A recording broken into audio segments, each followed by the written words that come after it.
pada pagi hari ini kita akan terus dengan siri pembelajaran kita, yaitu siri khotbah penglihatan Amos.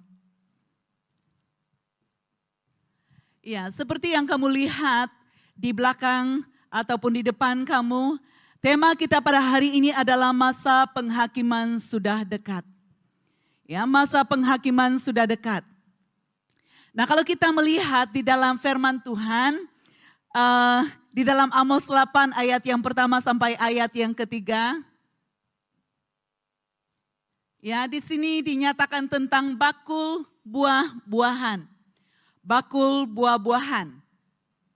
Nah, seterusnya kita melihat bahwa apakah maksud daripada bakul buah-buahan, ya di dalam Amos pasal yang ke-8 ayat yang pertama sampai pada ayat yang ketiga kita melihat di sini firman Tuhan berkata, "Inilah yang diperlihatkan Tuhan Allah kepadaku, lihatlah sebuah bakul berisi buah-buahan musim panas." Firman-Nya, "Apa yang kau lihat, Amos?" Jawabku, "Sebuah bakul berisi buah-buahan musim panas." Firman Tuhan kepadaku, "Kesudahan telah datang bagi umatku Israel. Aku tidak lagi akan membiarkan kemungkaran mereka begitu saja." Ayat yang ketiga, "Pada masa itu kelak, segala nyanyian di bait suci akan menjadi raungan." Demikianlah firman Tuhan Allah. "Dan akan ada banyak bangkai yang dibuang orang secara diam-diam ke serata tempat." Ya, ini adalah firman yang kita akan pelajari bersama pada hari ini, yaitu bakul buah-buahan musim panas. Seterusnya kita melihat sedikit latar belakang daripada lima penglihatan Amos ini. Ya, ada 5 penglihatan yang Tuhan berikan ataupun yang Tuhan perlihatkan kepada Amos. Ya, yang pertama itu adalah belalang. Ya, kawanan belalang yang menyerang. Ya, menyerang. Dan yang kedua adalah api. Ya, percikan-percikan api yang membakar. Nah, yang ketiga adalah batu ladung. Ini berbicara tentang sebuah alat pemberat ataupun alat pengukur sebuah ketinggian sungai ataupun kedalaman sebuah sungai atau sungai, ataupun alat mengukur ketinggian sebuah bangunan. Ya, dan yang keempat ini yang akan kita pelajari bersama adalah bakul buah-buahan musim panas. Nah, minggu depan kita juga akan belajar tentang Tuhan hadir di sisi mezbah berhala. Inilah 5 penglihatan yang diberikan ataupun yang ditunjukkan oleh Tuhan kepada Nabi Amos. Nah, kita melihat bahwa ada 2 penglihatan. Yang pertama itu adalah belalang dan api. Yaitu sebuah gerombolan ataupun sebuah kemusnahan yang Tuhan ingin lakukan kepada umat Israel. Oleh karena apa? Oleh karena mereka mulai membalikkan pandangan ataupun membelakangi Tuhan. Ya, mereka mulai membelakangi Tuhan. Nah, tetapi 2 penghakiman ini ataupun penghukuman yang akan terjadi itu telah Tuhan tiadakan oleh karena permohonan daripada Amos. Oleh karena dia memohon kepada Tuhan. Ya, supaya ini tidak terjadi. Tetapi kita melihat, ya, ada 3 daripada penglihatan ini berlaku kepada umat Israel. Oleh karena apa? Oleh karena dari kerajaan yang memerintah orang Israel pada ketika itu, di situ imamnya telah melawan ataupun telah melakukan sesuatu yang tidak baik kepada Nabi Amos. Sehingga Tuhan menjadi sangat-sangat sakit hati kepada umat Israel. Ya, nah, semua ini terjadi oleh karena apa? Oleh karena kedegilan hati orang-orang Israel. Tuhan berulang-ulang menyampaikan isi hatinya. Tuhan berulang-ulang memperingatkan mereka tentang kejahatan yang mereka lakukan. Tentang tindakan dan perbuatan-perbuatan yang mereka lakukan. Tetapi hati mereka degil. Mereka masih tidak mau kembali dan bertobat kepada Tuhan. Kalau kita melihat keseluruhan daripada kitab Amos, di sana dinyatakan tentang nubuatan-nubuatan baik kepada bangsa-bangsa lain dan kepada orang Israel sendiri. Tuhan menyampaikan, tetapi mereka tidak mau mendengar. Mereka tidak mau takut akan Tuhan. Sehingga kita belajar hari ini tentang bakul berisi buah-buahan musim panas. Di dalam ayat yang pertama, inilah yang diperlihatkan Tuhan Allah kepadaku. Lihatlah sebuah bakul berisi buah-buahan musim panas. Kita melihat bahwa Amos diarahkan Tuhan untuk melihat sesuatu. Dan kalau kita melihat di sini, apa yang dilihat oleh Amos? Amos melihat apa? Sebuah bakul yang berisi buah-buahan musim panas, dan di dalam bakul itu berisi buah-buahan yang ranum yang sudah cukup masak, boleh dinikmati. Nah, kalau kita melihat firman Tuhan, buah ini adalah gambaran daripada perbuatan-perbuatan manusia. Tindakan-tindakan manusia. Dan buah yang cukup masak ini adalah melambangkan sebuah penghukuman ataupun perbuatan-perbuatan itu, mereka itu sudah cukup masak untuk dihakimi. Sudah cukup, dan Tuhan katakan cukup apa yang kamu lakukan. Aku merasa mual dan aku sakit hati dengan apa yang kamu lakukan.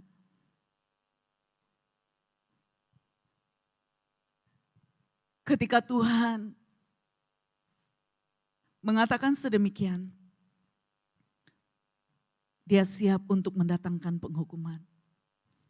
Kita melihat di sini ayat yang kedua, firman-Nya. Apa yang kau lihat, Amos? Jawabku, sebuah bakul berisi buah-buahan musim panas. Nah, kita tadi melihat bahwa buah adalah gambaran perbuatan manusia. Nah, di dalam Galatia 5 ayat 22 sampai pada ayat yang ke-23 berkata, sebaliknya buah roh ialah kasih, sukacita, damai sejahtera, kesabaran, kemurahan, kebaikan, kesetiaan, lemah lembut, dan penguasaan diri. Tiada hukum yang menentang segala ini. Inilah yang harus kita lakukan sebagai orang-orang yang percaya. Kita harus memiliki buah roh dalam hidup kita. Saya percaya sebagai orang Kristen hari-hari ini semua kita struggle. Semua kita berusaha sebaik mungkin untuk melakukan itu. Saudara yang dikasihi oleh Tuhan, kita ini hanyalah manusia biasa. Tetapi apabila roh Allah ada di dalam kita, ketika roh takut akan Tuhan itu ada di dalam kita, maka barulah kita dapat melakukan sepenuhnya apa yang dinyatakan di dalam firman ini.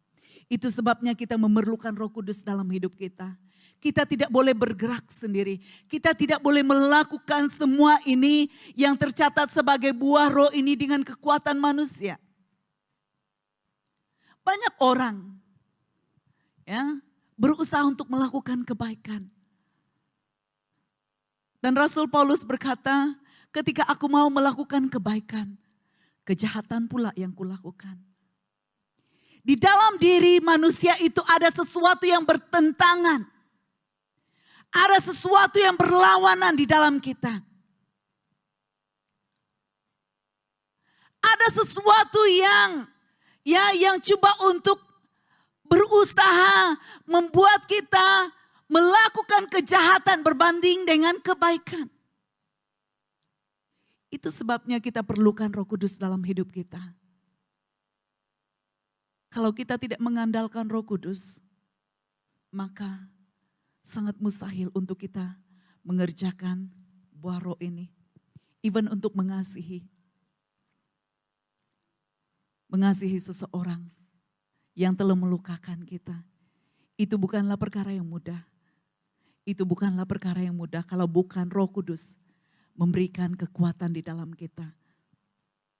Itu sebabnya sekali lagi saya mau katakan, buah itu terhasil apabila Roh Allah ada di dalam kita.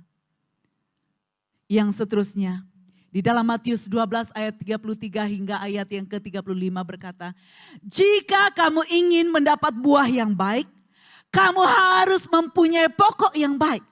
Jika pokok tidak baik, buahnya pun tidak baik. Baik tidaknya pokok diketahui daripada buahnya. Hai kamu bagaikan ular kapak berbisa.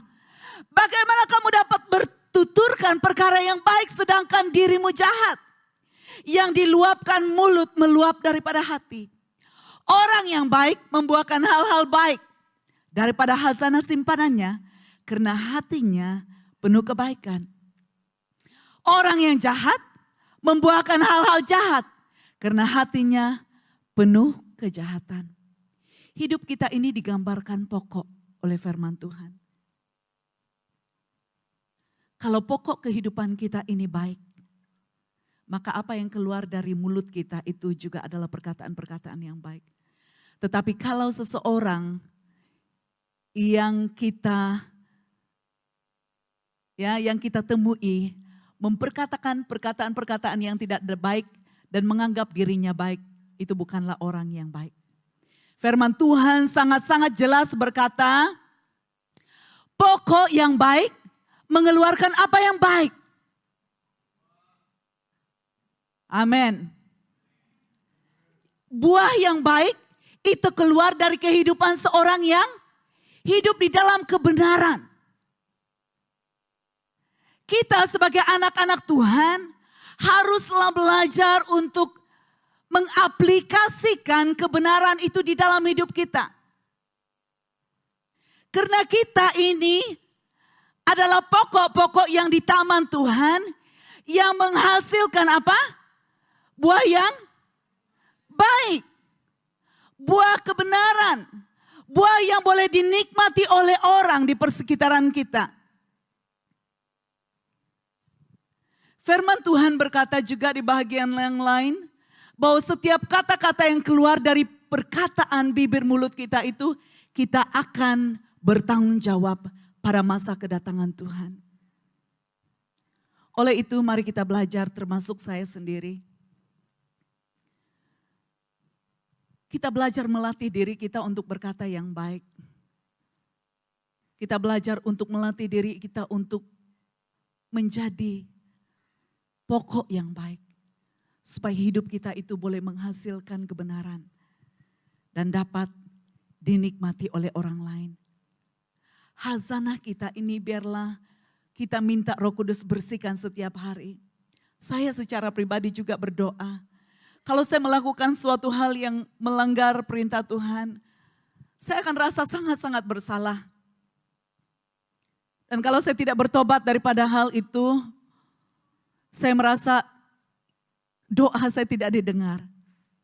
Ya, firman Tuhan jelas berkata, apabila hidup kita tidak benar, kita apa yang kita naikkan dalam doa pun itu tidak dapat diterima oleh Tuhan. Karena apa yang lahir dari kehidupan kita itulah yang membenarkan permohonan-permohonan kita. Apa yang lahir dari kebenaran dari hidup kita itulah yang membuatkan doa dan pernyataan-pernyataan kita itu naik di hadapan Tuhan.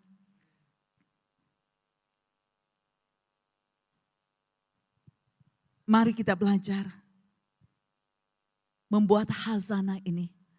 Membuat harta ataupun tempat penyimpanan harta karun itu menjadi tempat yang dimana hal-hal bernilai tersimpan di dalamnya. Haleluya. Nah, di dalam ayat yang kedua dikatakan firman Tuhan kepadaku, kesudahan telah datang bagi umatku Israel, aku tidak lagi akan membiarkan kemungkaran mereka begitu saja. Mengapa Tuhan sangat sakit hati kepada orang Israel? Mengapa Tuhan sangat-sangat murka kepada orang Israel pada ketika itu? Sehingga dia menggambarkan kepada Amos sebuah bakul yang penuh dengan buah-buahan yang ranum, yang sedang masak. Karena Tuhan berkata, cukup apa yang kamu lakukan. Cukup, masa penghakimanku telah datang. Di sini dikatakan kemungkaran. Apa itu kemungkaran? Ya, dalam bahasa Inggris dikatakan bahwa kemungkaran itu sama dengan iniquity. Iniquity itu adalah sebuah kebiasaan di dalam kita yang melakukan dosa dan pelanggaran. Kalau saya tanya, di antara kita ada yang kalau kamu dengar perkataan yang tidak baik terhadap diri kamu, apakah mulut kamu secara otomatis mau membalas? Ada di antara kita? Ada? Ya, thank you, jujur. Ada di antara kita, ada yang tidak jujur di sini? Ketika kita mendengar seseorang mengatakan hal yang buruk kepada kita, automatically di dalam kita mau meletus dan membalas kejahatan itu, benar? Itulah yang dikatakan oleh firman Tuhan, kemungkaran. Iniquity, kebiasaan-kebiasaan kita yang telah terlatih di dalam kita tanpa kita dapat kontrol. Itu keluar dengan sendirinya. Itu kemungkaran. Itu kejahatan.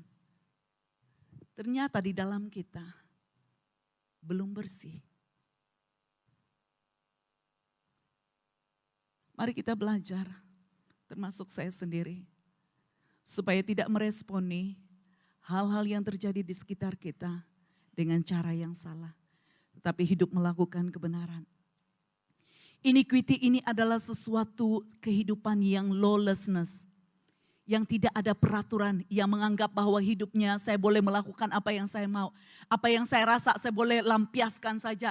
Apa yang saya alami saya boleh lepaskan kepada orang di persekitaran saya. Hidup tidak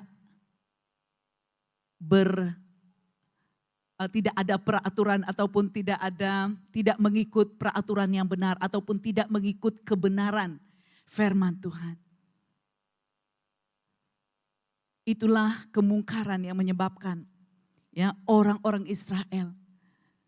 Apa yang terjadi juga pada waktu itu adalah mereka mulai menindas orang-orang miskin.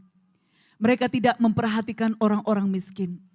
Ketika saya belajar tentang hal ini, saya bertobat. Dan saya katakan, Tuhan, betapa jahatnya saya karena seringkali melihat orang-orang miskin itu, kenapa mereka tidak berusaha? Mereka ada kaki, mereka ada tangan, mereka ada apapun. Mereka ada kemampuan. Tapi kenapa mereka tidak berusaha? Sehingga memandang rendah. Hari ini kita diperingatkan bahwa Tuhan mengasihi orang-orang miskin. Tuhan mengasihi orang-orang yang tidak berkemampuan. Dan perkara-perkara yang seperti inilah yang Tuhan merasa muak dengan orang Israel. Kita melihat di dalam Galatia 5 ayat 19 sampai pada ayat yang ke-21 berkata, kelakuan tabii manusia adalah nyata. Perbuatan cabul, kecemaran, kelucahan, menyembah berhala dan sihir, kebencian, perbalahan, hasad dengki, letusan kemarahan, cita-cita untuk kebesaran diri, perselisihan, berpuak-puak dan iri hati, kemabukan, berpesta keterlaluan dan sebagainya. Tentang ini aku berkata kepadamu, sebagaimana sudah kukatakan kepadamu dahulu bahwa, lihat ini, orang yang mengamalkan perkara-perkara demikian tidak akan mewarisi kerajaan Allah. Siapa di antara kita yang mau masuk surga? Ada yang tidak mau masuk surga di sini? Saya percaya termasuk saya. Saya mau masuk surga. Saya mau masuk surga. Ya, setiap kita punya keinginan untuk menikmati surga yang kekal. Ya, tetapi kalau kita hidup di dalam tabi'i manusia, kalau kita hidup di dalam perbuatan dan tindakan-tindakan yang dicatat oleh firman Tuhan ini. Bukan hanya ini, ada lagi di bagian firman Tuhan yang lain yang tidak sepatutnya kita sebagai orang percaya lakukan. Kita sebagai orang-orang benar tidak sepatutnya melakukan. Tetapi apabila kita firman Tuhan berkata mengamalkan. Mengamalkan ini adalah yang menjadi kebiasaan kita. Yang menjadi perbuatan-perbuatan kebiasaan dalam hidup kita. Tidak perlu disuruh oleh orang. Itu sudah kita biasa lakukan. Sehingga kita berpikir it's okay. To be not okay. Ya. Jangan kita menterbalikan ya perkataan yang sepatutnya. Ya, jangan kita menganggap perbuatan-perbuatan jahat itu sebagai it's okay. Itu adalah hal yang membuatkan kita tidak boleh menikmati kerajaan Allah. Amin. Haleluya. Nah, firman Tuhan di dalam Amos 3 berkata, pada masa itu kelak segala nyanyian di bait suci akan menjadi raungan. Demikianlah firman Tuhan Allah. Dan akan ada banyak bangkai yang dibuang orang secara diam-diam ke serata tempat. Firman Tuhan dikatakan di sini ada raungan. Raungan itu, apakah itu menangis yang biasa? Raungan itu adalah teriakan kesakitan yang mendalam. Itulah arti raungan. Raungan itu adalah keadaan kepedihan yang tidak dapat ditahan. Di dalam hati seseorang, itulah raungan. Nah, apa yang kita lihat di sini? Raungan itu terjadi di mana? Di bait suci. Di rumah Allah. Nah, kita melihat di sini bahwa umat Tuhan lah yang dihakimi terlebih dahulu. Kita yang ada pada hari ini akan dihakimi Tuhan terlebih dahulu daripada orang-orang yang ada di luar sana.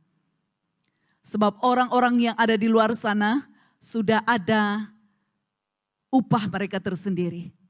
Tetapi jika kita yang ada di rumah Tuhan hari ini masih hidup di dalam tabi'i ataupun sikap-sikap perbuatan-perbuatan yang bertentangan dengan firman Tuhan, maka bersiaplah engkau menghadap Tuhan. Bersiaplah kita menghadap Tuhan.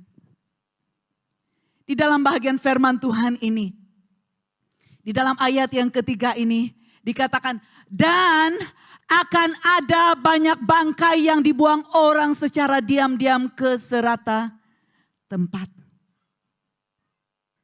Apa maksudnya? Apa maksudnya? Orang-orang benar yang menganggap dirinya benar, tetapi tidak hidup di dalam kebenaran, akan mendapatkan penghukuman. Kita melihat apa yang terjadi kepada umat Israel pada ketika nubuat ini disampaikan. Di dalam Amos 1 ayat 1 berkata bahwa berikutlah kata-kata Amos, salah seorang gembala dari Tekoa, mengenai apa yang dilihatnya sehubungan dengan Israel pada zaman Uzia, Raja Yehuda, dan pada zaman Yerobeam anak Yoas, Raja Israel. Apa yang terjadi? 2 tahun sebelum apa? Gempa bumi. Pada zaman itu orang-orang Israel walaupun telah diperingatkan Tuhan, telah disampaikan kebenaran tentang apa yang akan terjadi dan menimpa umat Israel. Mereka masih hidup berdegil. Mereka masih mencari berhala, mereka masih menyembah berhala, mereka masih menindas orang-orang miskin, mereka masih berdagang dengan cara yang tidak benar. Mereka masih menindas pekerja-pekerja bawahan mereka. Mereka melakukan aktiviti-aktiviti kemesuman ataupun hal-hal yang menyakitkan hati Tuhan.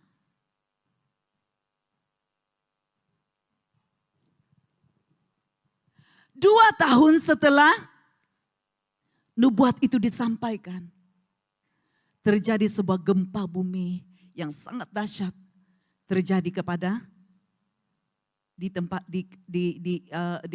tempat di mana umat Israel berada.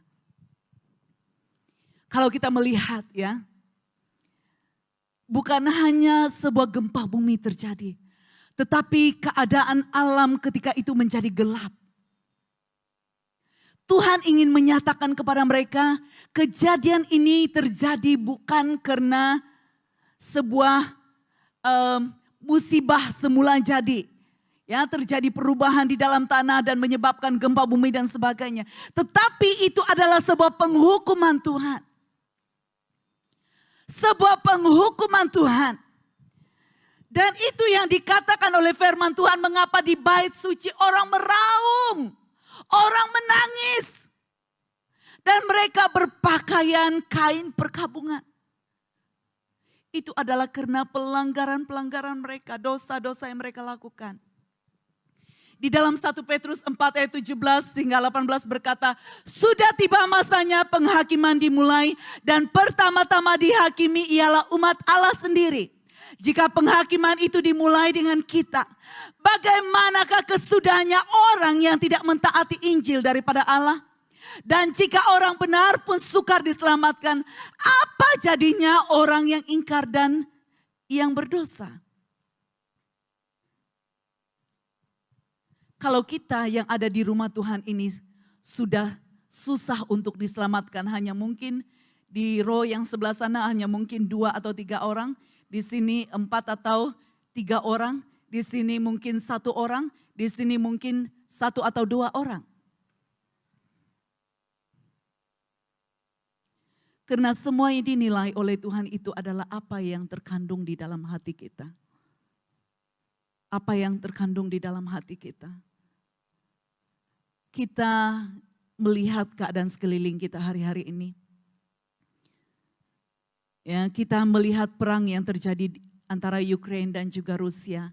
Bahkan kelaparan dan keadaan ekonomi, ya, keadaan ekonomi yang sangat-sangat merosot sehingga banyak negara hari-hari ini nilai uang mereka tidak berguna. Ya, bahkan orang-orang mencari makanan. Mereka berusaha untuk pergi ke kedai dan mengambil semua yang mereka boleh perbekalkan sehingga menyebabkan keadaan kedai kosong dan sebagainya. Saudara yang dikasihi oleh Tuhan, saya mau katakan di sini. Di dalam beberapa waktu kebelakangan ini, Tuhan seringkali mengingatkan saya, bersiap. Bersiap, karena masanya sudah sangat-sangat dekat. Dan saya seringkali merasa bersalah, karena saya seringkali melalaikan perintah-perintah Tuhan. Seharusnya di waktu-waktu yang seperti ini, kita kumpulkan keluarga kita kumpulkan orang-orang kita untuk benar-benar mencari Tuhan. Untuk benar-benar mencari Tuhan. Karena zaman-zaman ke depan bukanlah zaman yang mudah untuk kita jalani. Zaman-zaman ke depan bukanlah zaman yang mudah untuk kita lalui. Kemungkinan tahun depan, tahun-tahun akan datang, banyak orang mengalami kesukaran dalam hidup. Karena sekarang pun kita sudah merasa nilai uang kita menjadi sedikit. Barang yang kita beli sedikit, tetapi harga ataupun nilai uang kita bayar lebih. Saudara yang dikasihi oleh Tuhan, kita pasti akan dihakimi oleh Tuhan. Penghakiman itu bermula di rumah Tuhan. Yang kedua, kita melihat di dalam Amos 4 ayat 10, ini adalah sebuah nubuatan yang disampaikan oleh Amos terlebih dahulu. Aku melepaskan wabak penyakit dalam kalangan kamu seperti yang kulakukan terhadap Mesir. Kutewaskan para pemudamu dengan pedang dan kurampas kuda-kudamu. Kubuat bau busuk dari perkemahanmu naik sampai ke hidungmu. Namun demikian kamu tidak juga kembali kepadaku. Demikianlah firman Tuhan. Aku menunggang balikan beberapa orang antara kamu seperti Allah menunggang balikan Sodom dan Gomora. Sehingga kamu seperti puntung yang direnggut dari dalam api. Namun demikian kamu tidak juga kembali kepadaku. Demikianlah firman Tuhan. Ayat yang ke-12. Jadi beginilah yang kulakukan terhadapmu wahai Israel. Karena hal itu akan kulakukan terhadapmu. Bersiaplah untuk bertemu dengan Allahmu, wahai Israel. Tuhan mempertanggungjawabkan setiap perbuatan orang-orang Israel pada waktu itu. Dan hari ini kita juga sedang dipertanggungjawabkan oleh Tuhan tentang setiap tindakan-tindakan kita. Setiap perbuatan-perbuatan kita, setiap perilaku-perilaku kita, kita bertanggung jawab dengan semua itu di hadapan Tuhan. Karena kalau kita tidak mengerjakan kebenaran, firman Tuhan berkata bahwa Dia akan mendatangkan penyakit. Mendatangkan penyakit. Banyak orang yang mengalami, kesaksian yang saya dengar, banyak orang yang mengalami kanker dan penyakit-penyakit yang kronik adalah disebabkan hati yang belum beres. Hati yang belum beres. Di dalam terkandung sakit hati, di dalam terkandung kebencian, di dalam terkandung ingin membalas dendam. Tetapi ternyata bukan dendamnya yang terbalas, tetapi dia sendiri yang diracuni oleh penyakit yang mematikan. Mari hari ini kita sadari bahwa jangan ada di dalam hati kita tersimpan kebencian. Jangan ada di dalam hati kita tersimpan perkara-perkara yang tidak benar. Sakit hati dan sebagainya, mari kita mengampuni. Karena Tuhan berkata, kalau kita tidak mengampuni, kita sama seperti seorang pembunuh. Kita itu adalah pembunuh. Tanpa sadar kita sedang membunuh sesama kita. Tanpa sadar kita sedang mematikan orang-orang yang berpotensi untuk masuk dalam kerajaan Tuhan. Mari kita sadari hidup kita. Jangan sampai Tuhan menunggang balikan hidup kita menjadi kemusnahan. Mari kita datang. Karena satu hari nanti kita akan pasti menghadap Tuhan. Dan Tuhan katakan, karena hal itu akan kulakukan terhadapmu. Bersiaplah bertemu dengan Allahmu. Dalam beberapa waktu sebelum ini, kesaksian saya secara pribadi, saya mengalami sebuah keadaan di mana saya sangat-sangat down. Saya sangat-sangat down dan saya memberontak di dalam diri saya. Dan ketika saya ingin memberontak, dalam masa yang sama ada rasa takut akan Tuhan. Tetapi di dalam saya masih berperang untuk melawan. Kenapa Tuhan tidak adil dengan saya? Kenapa Tuhan bersikap begini? Kenapa apa yang saya sudah buat Tuhan tidak membalas, Tuhan tidak memberi, Tuhan tidak melakukan seperti yang saya inginkan. Di dalam diri saya memberontak, dalam diri saya juga ada rasa takut. Saya tidak tahu mana satu yang saya pilih. Takut akan Tuhan ataupun mau mengeraskan hati. Dan akhirnya Tuhan memang menang. Kita bukanlah siapa-siapa. Kalau kita melihat semut yang di atas lantai, yang mungkin tidak kelihatan, seperti itulah keadaan kita yang fana, yang tidak ada maknanya sekalipun. Tetapi apabila kita menjadikan Tuhan sebagai keutamaan, maka kita akan bersinar. Walau kita tidak kelihatan di situ, dari situ akan keluar sinar. Sinar dari hidup kita. Saudara yang dikasihi oleh Tuhan, apapun pemberontakan yang ada di dalam jiwa dan rohmu hari ini, mari kita katakan, Tuhan, aku serenda. Aku serahkan semuanya karena aku tidak dapat menanggung semua ini dengan kekuatanku. Ketika saya mengalami hal itu di dalam jiwa saya, mungkin sebagian kamu tahu, riak wajah saya tidak boleh menyembunyikan. Ya, apa yang saya alami, apa yang ada di dalam hati. Kamu boleh melihat riak wajah saya. Dan kadang-kadang saya perasan perkataan saya menjadi tajam. Oleh karena di dalam yang belum beres. Dan ketika saya menyadari hal ini, saya katakan, Tuhan cukuplah, cukuplah. Saya tidak dapat hidup seperti ini. Saya tidak boleh hidup seperti ini, Tuhan, ampuni saya. Dan ketika saya datang kepada Tuhan dan saya katakan, Tuhan, saya mengambil pepesli, saya ambil masa untuk pergi ke bilik doa. Saya mengambil waktu karena saya tahu di dalam diri saya ada sesuatu yang perlu saya selesaikan di hadapan Tuhan.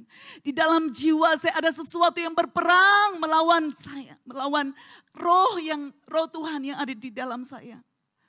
Saya katakan, saya tidak tahan Tuhan, saya tidak tahan.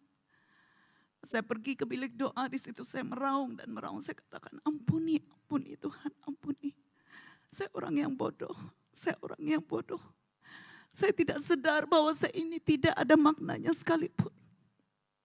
Apabila engkau melihat saya seperti semut yang di atas lantai. Anytime boleh dipijak orang. Tetapi mengapa saya membesarkan diri dan mau melawan Tuhan yang perkasa. Saya tidak punya hak dan saya katakan ampuni saya Tuhan, ampuni saya. Ampuni saya. Pada ketika itu saya berkata, Tuhan ampuni, saya bebaskan saya dari semua tali-tali maut yang mengikat hidup saya, ampuni. Dan ketika itu saya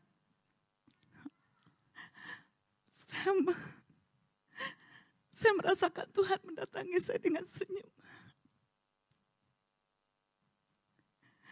Dan Tuhan katakan, aku mengembalikan apa yang hilang dalam hidupmu. Aku memberikan apa yang hilang dalam hidupmu. Dan sekali lagi Tuhan mengembalikan identiti saya. Sekali lagi Tuhan mengembalikan identiti saya di dalam Dia. Dan pada waktu itu saya merasa kelegaan yang sangat-sangat luar biasa.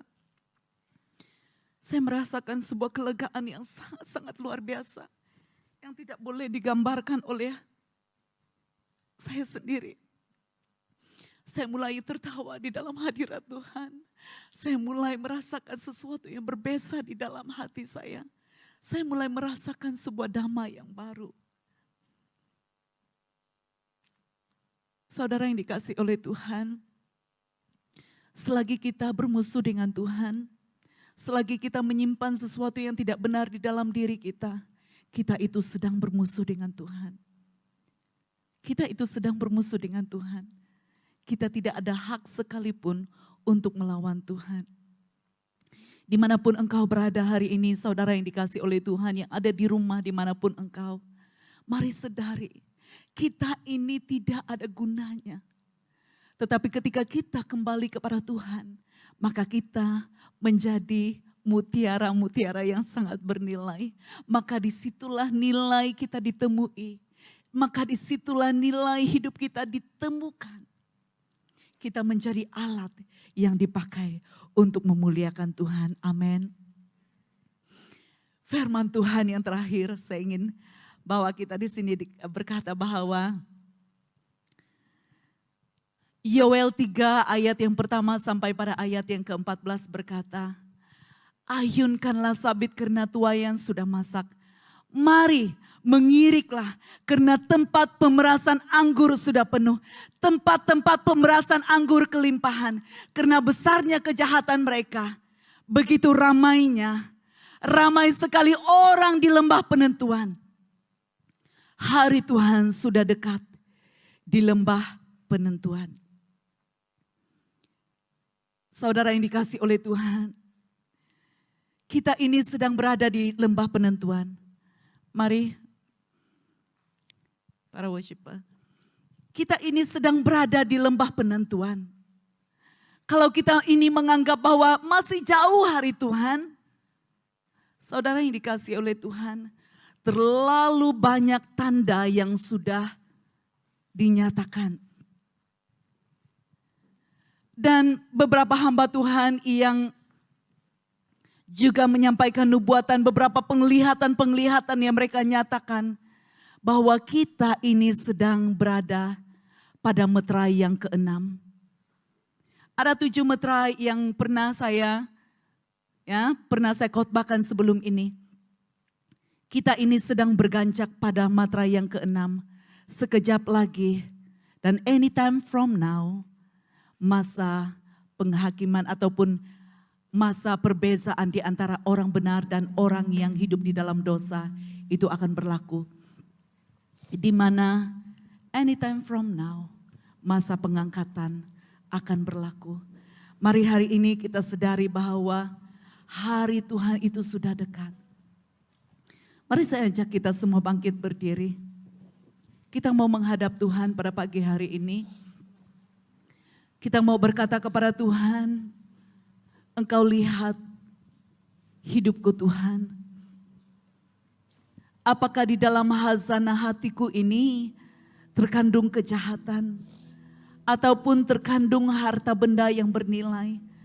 Tuhan, sebelum Engkau datang, mari hakimi aku dan nyatakan kepadaku apa yang harus kuubah, apa yang harus kuperbaiki dalam hidupku. Mari kita sama-sama menghadap Tuhan. Mari kita mau katakan bahwa segala sesuatu itu akan dihakimi oleh Tuhan.